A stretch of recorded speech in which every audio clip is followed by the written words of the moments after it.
Welcome, everybody, to the 20th episode of the Customer Ed Nuggets podcast series. I'm independent learning tech analyst John Lay of Talented Learning, hosting today's show with community building extraordinaire Shannon Howard, Director of Customer and Content Marketing at Intellum, a leading customer ed LMS solution. Today, Shannon and I are going to talk and discuss about some of the top mistakes to avoid when you're building user communities for customer education. Shannon, welcome back to the Customer Ed Nuggets podcast. It's great to have you here. Glad to be here. Excited for another conversation. Excellent. It's great to have you back, Shannon. It's great to have you back. Recently, Shannon and I, on the 14th episode of this series, discussed top reasons why customer ed organizations need to build customer communities to enable their customers at every stage of the customer life cycle. We talked about engaging customers at scale, gathering ideas and feedback, crowdsourcing support, identifying quickly your advocates, and much, much more. Go back and take a listen. It's a good episode, and it outlines why there's so much buzz on community building this year inside the customer education community. But today we wanted to dig deeper and get into more of the practicality and less of the whys of building a user community. Let's assume that we got the whys down and we're all on board. What are the mistakes you can make? As it turns out, it's easy to make a lot of mistakes in this. Building a user community seems simple, but it has a lot of moving parts that you have to account for. And if you don't account for them, it's very easy to launch it, have nobody come, and have it go down in failure. And quite frankly, a lot of them, user communities, have followed that same path over the years. But guess what? It's avoidable. Everything is easy once you know how. And so we're going to teach you how to avoid the most common mistakes. So as you build your learning community, you won't have to find out the hard way. So, Shannon, you're the expert, community building extraordinaire, and my guest, so you get to go first. What's the number one mistake to avoid in building user communities for customer education? First mistake I would avoid is making it everyone's job. And what I mean by that is 100% you have to have cross-functional collaboration. A community cannot be invested in only by one person or one team. There has to be collaboration, but there also has to be one clear owner who is invested in it and orchestrating all these teams.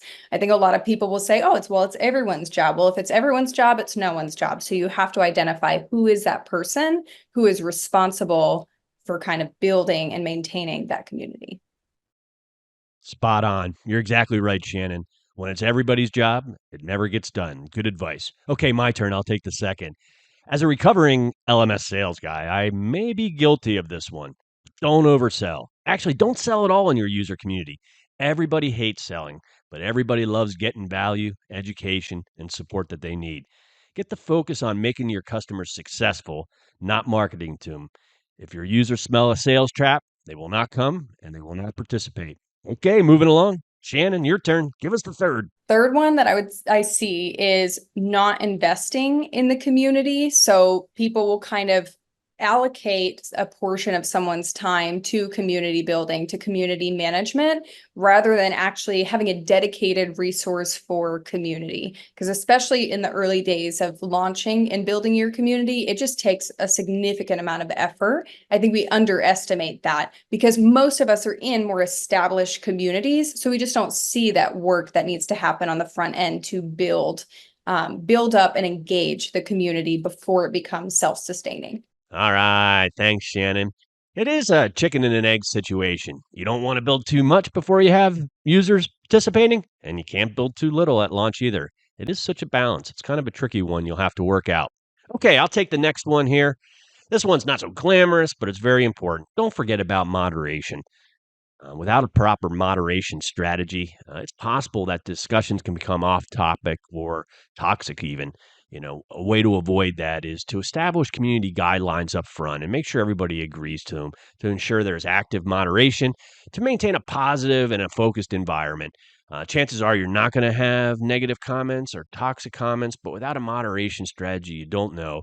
And if you're just a normal user and you enter into one of these conversations that is toxic, it's a great reason to not come back. Okay, Shannon, wrap it up with our fifth mistake to avoid. What is it? The other one is expecting things to take off on day one. So I think we make this mistake a lot, right? That whether it's with customer education or with community, that we're going to launch one thing and it's going to radically change our business and we're going to see the results pronto, which is not usually the case, right? It takes some time, right? With community, it takes some time to build, but also to prove out the value. So you really have to have buy-in from your company that this is actually a priority and that we're going to invest in it in the long term. So if you don't have minimum a year to build that community, engage that community, start to prove out the value, it's probably not worth investing in, because the worst thing you can do is kind of start and not see what you wanted to see and then pull it back. So it's just better to hold on it until you know that you have the time and the resources, the buy-in and the commitment to actually invest in making it successful. Thanks, Shannon. And there you have it, folks. Building a user community requires resources, time, ownership, funding, collaboration, if it has any chance of success. If you avoid the common mistakes that we talked about today, you're on your way to that success. And what does success look like? Well, it looks like a thriving community of your users helping each other, sharing, collaborating, and your organization basically being able to harvest the ideas and that horsepower and that energy to create new content and keep the whole cycle going. There's no way to get better feedback than having a user community giving it to you, giving it to each other, all for the mutual success.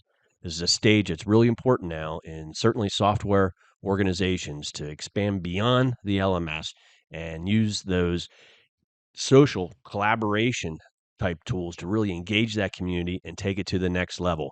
Customer education is evolving. It's no longer just LMS. It's no longer just e-learning. It is now user communities. We hope you enjoyed today's episode of the Customer Ed Nuggets podcast series. We hope you learned something new and found value. You can find more of our independent resources at talentedlearning.com. And you can check out the Intellum solution at intellum.com. Have a great day, and we'll see you on the next, listeners. Thank you.